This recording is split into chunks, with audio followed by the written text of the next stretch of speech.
Hi, everybody. Welcome to episode 3 of Keeping It 100. I am Dr. Krista Motley. Now, today I actually had a different topic plan, but my husband had sent me a text over the weekend saying that Tracy Braxton had passed away of esophageal cancer, and I could not believe it. So I looked it up to confirm on some other websites, and I saw that it was real. I was like shocked. So I said, we have got to do a cancer show today. So many people have died of cancer around us. My uncle died of prostate cancer. His birthday was last week, so I was just thinking about him. My aunt died of gallbladder cancer about 2 years ago. A good friend of mine who survived 3 strokes in her 30s, she died of cancer when she was only 43. We all know that Chadwick Boseman died of colon cancer when he was only 43. Tracy Braxton was only 50. I'm sure so many of you have friends and family who have been diagnosed with cancer or who have died from cancer. And it is just too much. And so we know that cancer does have a genetic component to it, so it can pass down from generation to generation. But we also know that there are things that we can do to lower our cancer risk. And so that is what we are going to be talking about today. Because there's so much information out here, and we need to make sure our people have the information so that we can be doing the right thing, moving in the right direction, changing our genes so that we're not passing down this stuff to our children, our grandchildren, our great grandchildren. But before I introduce today's guest, I want to just take a minute, since we're talking about cancer, to share some information in case anyone currently has cancer, or is on chemotherapy, or have a weak immune system for any other reason. It's really, really, really important that you get all the doses that the CDC recommends for your COVID vaccine. This is really important because your body is, if you have a weak immune system, you are going to have a really hard time trying to fight COVID. And the number of COVID vaccine doses that you need is more than other people, because your body also has a hard time creating the antibodies if you have a weak immune system, and you need those antibodies to protect you from COVID. So in addition to the doses that people with healthy immune systems need, people with weak immune systems need an extra dose. So what does that mean? So that means if you are interested in, or if you have had the mRNA vaccine, like from Pfizer or Moderna, you will start with your 2 doses. But those 2 doses are not enough to get you the same response that people with a healthy immune system have. You need to get 3 doses to get you started. So you'll do your 3 doses, and then you'll get the booster shot 5 months later. So again, if you're currently undergoing chemotherapy, if you have a weak immune system for any reason, you are likely going to need more doses than people need, for the COVID vaccine. If you You'll need more doses than what a person with a healthy immune system will need. So if you have more questions about that, just check with your healthcare provider so that they can let you know what to do. But we want to make sure that you are doing everything you can to protect yourself from this crazy, crazy disease.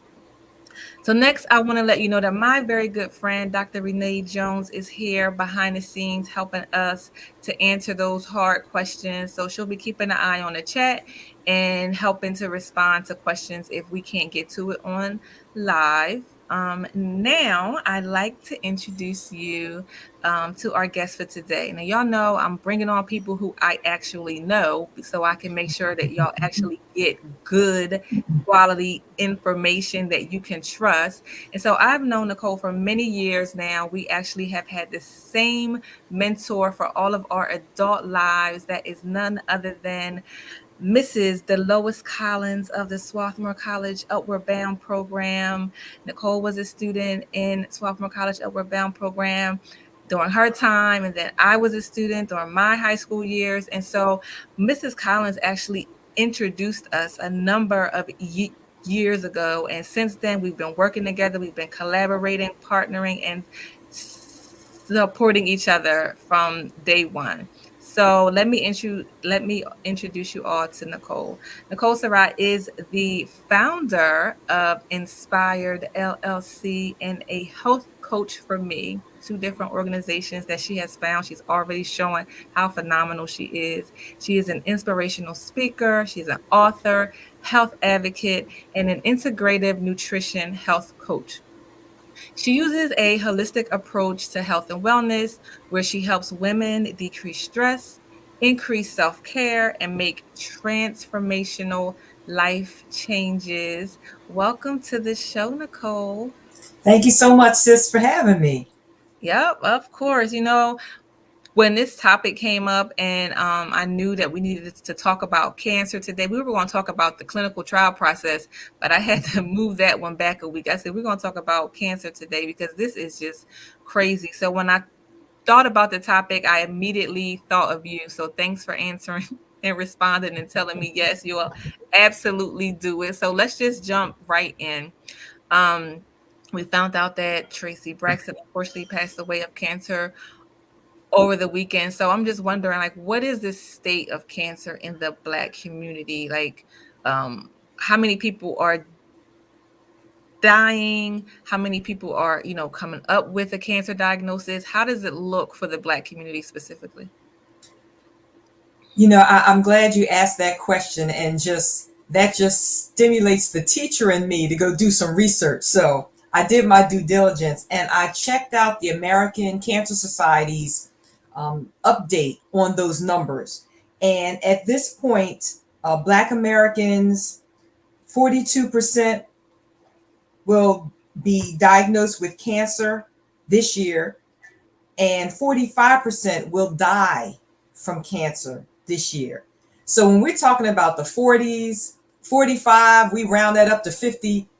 That's a lot of people. That's a lot of people. So we're looking at over 224,000 new cases this year and almost 74,000 deaths this year. Wow. And even, yeah, those numbers are astonishing. But what's even more kind of kind of unbelievable, Kristen, is that there are so many modifiable things that we can do so that we don't even come in that bucket as being diagnosed, much less losing our lives to cancer. So, I'm glad that we're having this conversation because, what we don't know is literally killing us. So we need to, deal with those potentially modifiable risk factors, and we can make a shift, not only in current generations, but as you alluded to earlier, in future generations. And Yes. so that's really important. Absolutely. And we are going to talk about what are those things that we can change, that we have to change, that we will change to make our lives healthier, to make our communities healthier, and to make our families healthier. So we're going to talk about that for sure. But just kind of looking at these numbers. So you said about this, it's expected for about 74,000 Black people to die of cancer in this year alone. And I just kind of want to compare that to what COVID has been doing, because it seems like we just get it worse in Mhm. everything. Mhm. So when I looked up how many Black people have died of COVID since the beginning, we're at about 135,000 cases, and it's been about 2 years. That is crazy. And it's about, if you look at the numbers, it's about the same number of people per year who's expected to die of cancer as well. So we Mhm. cannot continue to be losing our people from conditions and diseases where we can make a difference. There are some things that we cannot change. Right. We cannot change our genetics, but there are some things that we can change. We can change the decisions we make, how we move, how we live, what we eat, and what we do to prevent ourselves. Now, trust me, I didn't want to get the COVID vaccine either, but once I got the information I needed, I started to move in that direction. And now I feel like I don't have to worry about, am I going to die from this disease based on what we know now. And so Mhm. we have to do the same thing with all these other diseases. It is just taking the information based on what we know now and making decisions that can prolong our life. So thanks for sharing and for looking up those numbers. Now, I know that you are a cancer thriver. Isn't that what you say? I'm not Yes, a ma'am. survivor, I'm a thriver. I'm a thriver. So tell us about your experience with having cancer. So I'll be celebrating my 11th cancerversary in June. So Woo-hoo. excited about that. Congratulations. And Wow. thank you, thank Congratulations. you. And based on how I have been taking care of myself since high school, the diagnosis was very much a surprise. So growing up, I carefully monitored what I ate. I worked out regularly. I never drank. I never smoked. So to get a diagnosis was shock number one. And then for it to be an advanced breast cancer diagnosis was shock number two. But I'll say, Kristen, that I knew from the beginning that there was purpose in my diagnosis. And it took me a couple years to figure out what that was. But when I figured it out, I got it. And it turned out to be on this platform promoting health and wellness as a lifestyle. And so I am very much involved in the cancer community in Delaware, but also across the country, as a spokesperson for the Cancer Treatment Centers of America as one of their ambassadors, and also an ambassador for Susan G. Komen, and just to provide information not only to people locally and across the country, but I really enjoy the work that I do on Capitol Hill, because your viewers, your listeners might be surprised to know that there are bills sitting on their desk collecting dust, and we need them to pass them so that people can get the help that they need, and especially people of color. Yeah. As it relates to screenings, different types of screenings, even just some of the logistical things. So for example, there is a bill where, and we're still trying to get it pushed past, where your medical insurance will pay for you to have chemotherapy through an IV, but they won't pay for chemotherapy in the pill form because it's considered a medication. Well, so now, number one, going through chemo is traumatic enough, but to have to travel to a place and go to an infusion ward versus taking a pill in the comfort of your own home, you would want somebody to be as comfortable as possible. But there are people who would be better served by a pill who are being forced to go to get an IV because of logistical Insurance. legal Wow. things. So, I'm just trying to be a voice out there, trying to make a difference so that we can get to a point, Kristen, where we are no longer having conversations about cancer. Yeah, yeah. So thank you for taking your experience and making it into something that has changed so many lives already and that will continue to change lives. Because that's huge, So people hearing from you directly and really being able to relate, you being able to relate to them, I think is a real, is critical. I want to ask you real quick, did you get the COVID vaccine? I did, and I, like you, I was hesitant to get it. Mm-hmm. I am not a pill popper. I mean, if it wasn't for the fact that I had to do chemo, I would not have done chemo. My Mm-hmm. thing is, what else can I do through my diet, through exercise? Let me go that route first. Mm-hmm. But I listened to tons and tons of webinars and presentations that were given by um, women of color Mm-hmm. who are doctors and breast cancer patients, Yeah. and from pharmacists and things like that. So it took me a while before I got ready to do it. And I'll tell you what really pushed me to get it done is that both of my children, they are in their 30s. They are world travelers. And I knew that if I wanted to see my children, I was going to have to travel, which Mm-hmm. meant I was going to need to get the vaccine. Yeah. Yeah. So, I got them and I'm boosted up and all of that. And, it's an individual decision, but I just felt like that was just the best choice for me and what I wanted to do. And my thing is, when I got my diagnosis, Kristen, I wanted to live by any means necessary. And if Absolutely. getting the vaccination was going to help me live a good quality of life. Now, yeah, I want to have an extended quantity of days on earth, but we also need to think about our quality of life. Mm-hmm. And so for me, Absolutely. and I love to travel, that was really kind of what kind of pushed me over. Okay. All right. Well, I'm glad to hear you are protected, and thanks for being so honest here on Keeping It 100, because that's what we do.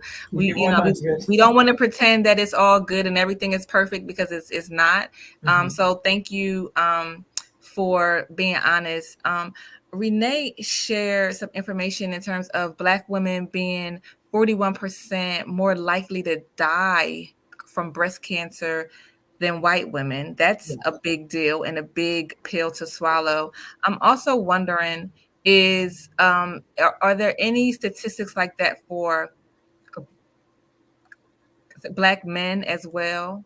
Yes, yes. Actually, one of my bosom buddies, who is a mover and a shaker in the field, she's actually doing something this evening, and I did a little research on it. So that numbers are. So let me back up a little bit. Okay. So Black Americans have the highest death rate and the shortest survival of any racial or ethnic group in the United States for most cancers. Wow. And so, with the information that Renee shared, where were my notes? So, cancer is the number 2 leading cause of death in Black women and in Black men.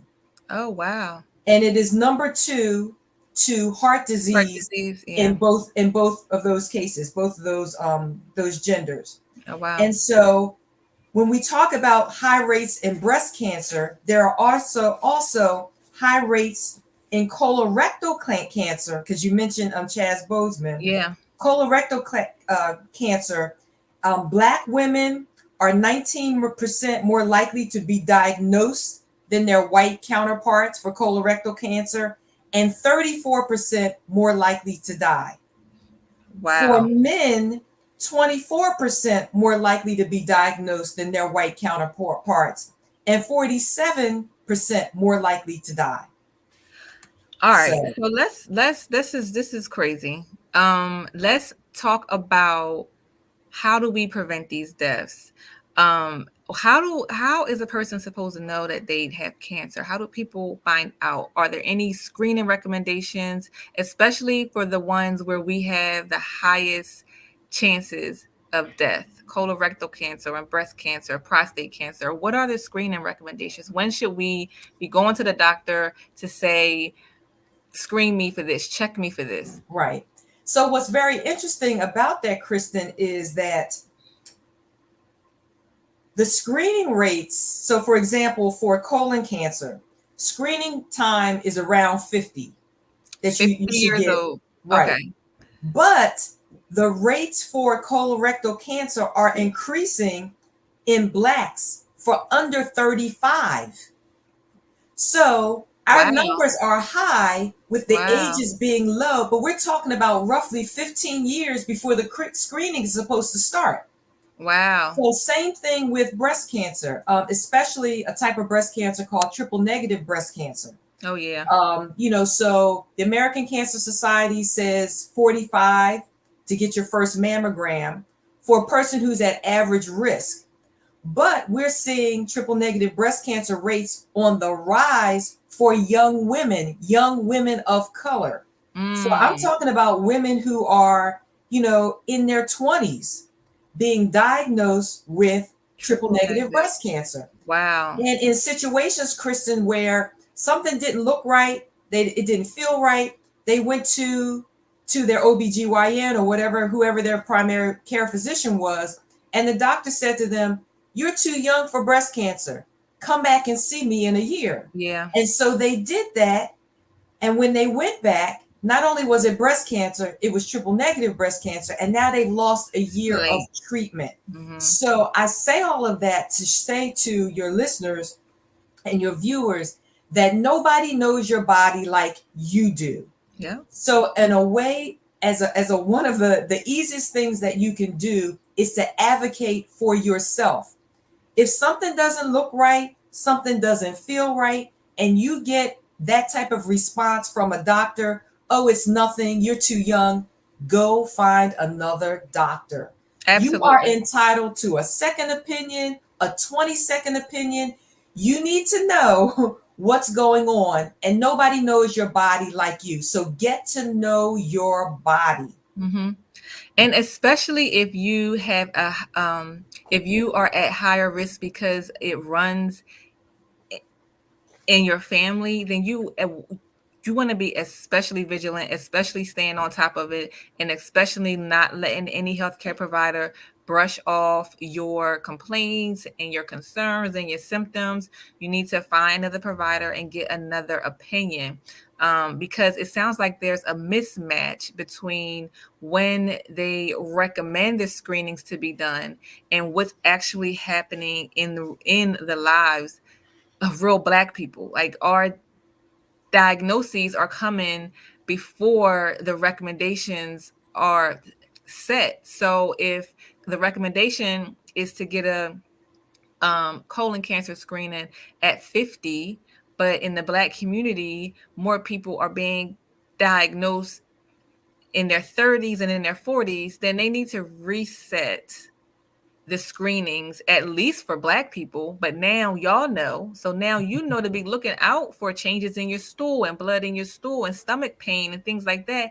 And considering I need to get a colon cancer screening before the recommendation. Now, the problem that you may run into is insurance companies may not pay for it because if it's not aligned with the recommended screening time. So you may have to do a little work to get it covered. But Renee also shared that some insurance companies will provide gift cards and other incentives if you get your screenings done. So bottom line is, pay attention to your body. Talk to your doctor about it. If you're not happy with their response and you know something is not right, get a second opinion and a third and the 27th, like Nicole said. Now, I want to go into some specifics in terms of what we need to eat, what we need to avoid. I know that a lot of cancer risk can be decreased based on the foods that we eat. And so, Nicole, what are you telling your clients in terms of foods to eat and foods to avoid to decrease cancer risk? So by the time this airs, a whole lot of people may not like me, but that's okay. No, we're gonna love you. We are going to love you because we're gonna make some changes, small changes, so we can Yes. have lives together. Yes, and I'm glad you said that. Small changes, because small changes over an extended period of time can just amount to great results. Yeah. And we really have to shift kind of what we're eating, how we think about food. And so I tell people to eat a plant-based diet. And you know what?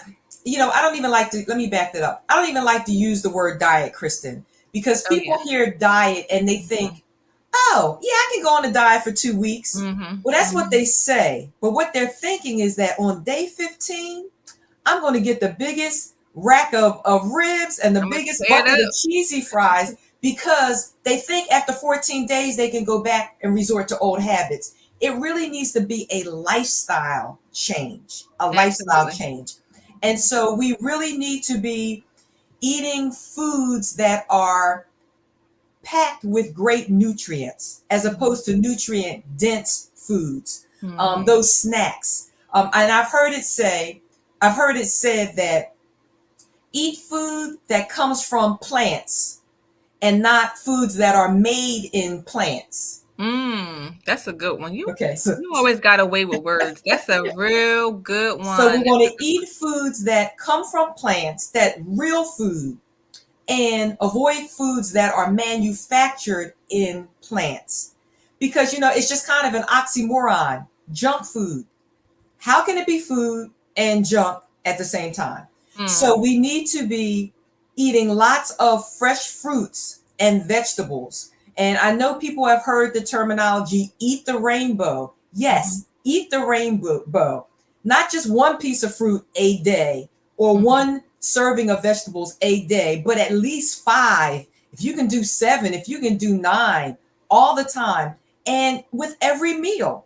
You can have spinach with your eggs if you're eating eggs. You don't have to limit it like that. Eating whole grains, eating legumes. We're talking about beans and peas because they're high in fiber. And the benefit of fiber, which is that fiber will take, those toxins and pass it out of your system. So we want to eat foods that are high in fiber. Can you give some examples? Sure. Of foods high in fiber? Yes. Sure. Beans, high in fiber. So they're also high in sodium. So if you're doing something that's canned, you want to make sure that you're rinsing things off well. You've got all kind of pressure cookers and slow cookers that you can do your own beans. You can buy the dry beans and do it that way. So they are high in fiber. Dark green vegetables, high in fiber. So we're talking about spinach, kale, chards. Those are great things to add. Greens, collards. Now you can't cook them all day. You can't cook them all day long. Yes. And think you're going to get all the nutrients. And but collards are good.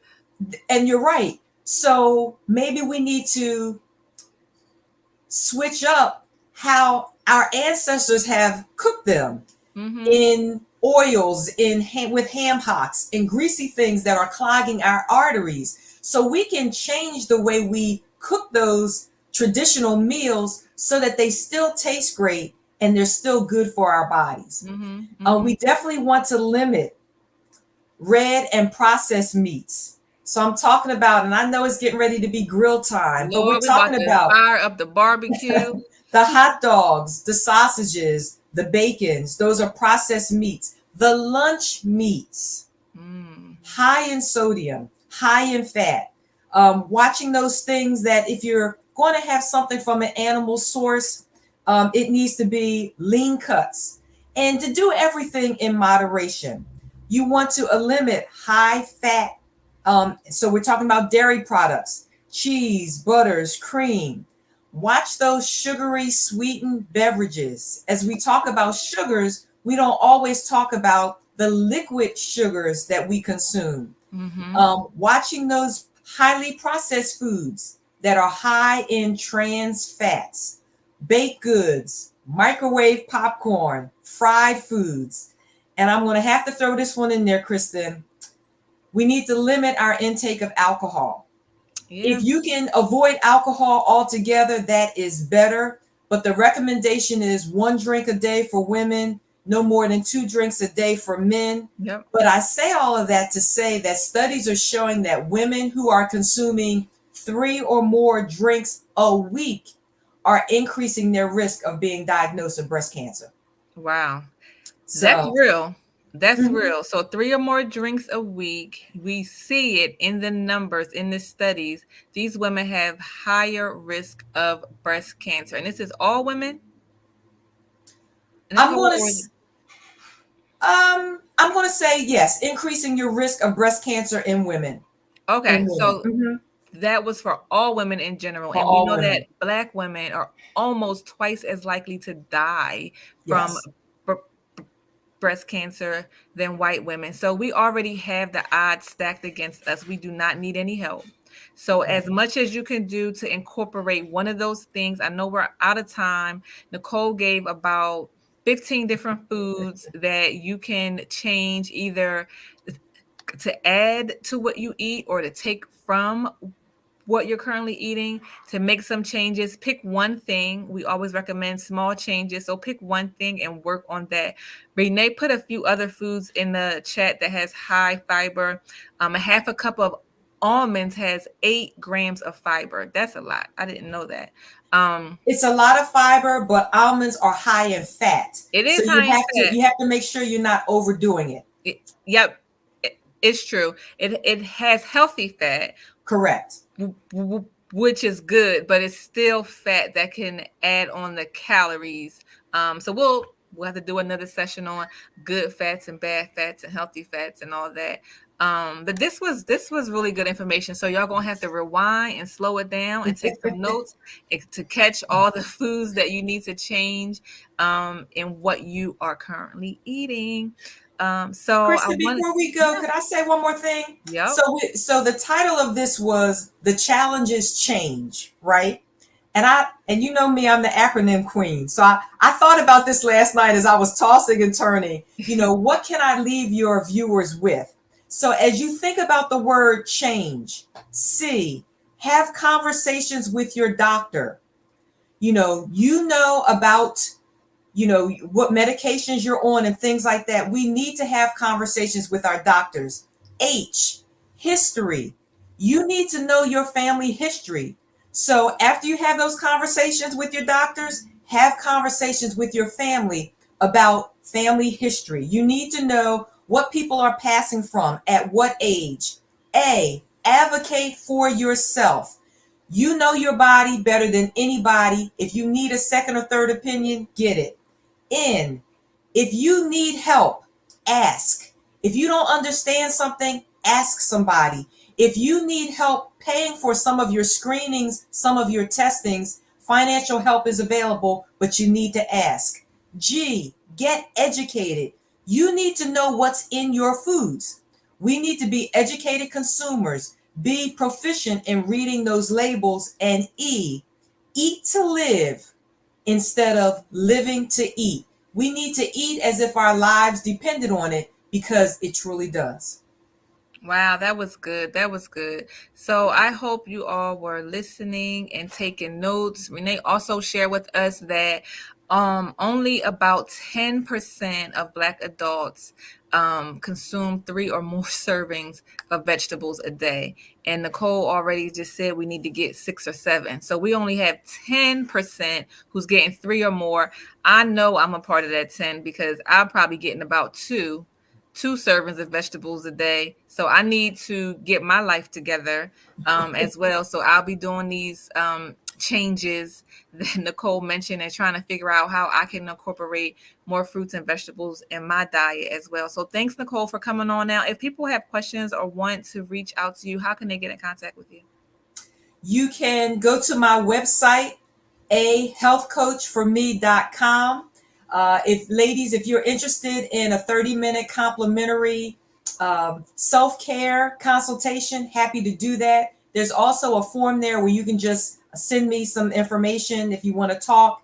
I am on social media, Instagram, a health coach for me. I'm on Facebook. And, I'm just trying to help people make a change. One step at a time.